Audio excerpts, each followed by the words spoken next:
Hi hello friends, welcome back to our channel Ashireddy kitchen and blogs. ఈరోజు మన ఛానల్లో చాలా సింపుల్గా, హెల్తీగా అండ్ టేస్టీగా ఇలా చేసుకోండి. చాలా బాగుంటుంది. స్నాక్ అయితే మనకు నానబెట్టిన పెసర్లతో చేస్తామన్నమాట. ఈ స్నాక్ అయితే చాలా సింపుల్గా ఉంటుంది. పిల్లలకైతే చాలా హెల్తీ స్నాక్ అనమాట.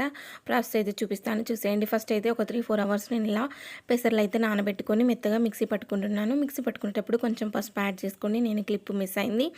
ఇలా మెత్తగా గ్రైండ్ చేసుకున్నది ఒక బౌల్లోకి వేసుకున్న తర్వాత ఇందులో ఒక 3-4 టేబుల్ స్పూన్ల రవ్వ వేసుకోండి, ఉప్మా రవ్వ.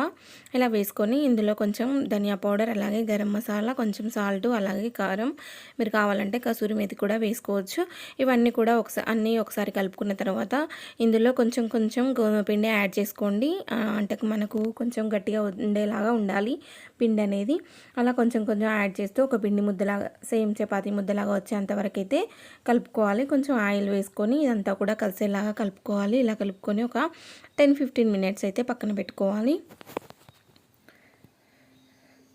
చూసారా, 10-15 మినిట్స్ అలా పక్కకు పెట్టుకొని మళ్ళీ ఒకసారి కలుపుకొని ఇందులో నుంచి ఒక చిన్న ముద్ద తీసుకొని మనం పొడిపిండి చల్లుకుంటూ చపాతీలాగా అయితే తాల్చుకోవాలన్నమాట. చూసారా, మరీ పల్చగా అవసరం లేదు, కొంచెం మందంగా ఇలా మొత్తం చపాతీలాగా తాల్చుకున్న తర్వాత దీన్ని అయితే ఇలా రోల్ చేసుకోవాలి. చూసారా, వీడియోలో చూపిస్తున్న విధంగా ఇలా రోల్ చేసుకొని మనమైతే చిన్న చిన్నగానైతే కట్ చేసుకోవాలి.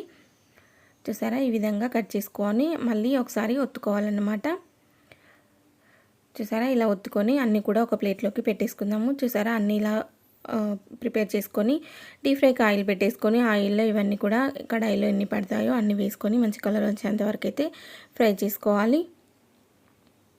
చూసారా, ఇలా మంచి కలర్ వచ్చిన తర్వాత అన్నీ కూడా తీసేసుకొని సర్వింగ్ బౌల్లో సర్వ్ చేసుకోవడమే. చాలా హెల్దీ ఉంటుంది పిల్లలకి. చాలా సింపుల్గా అయిపోతుంది. నచ్చితే ట్రై చేయండి.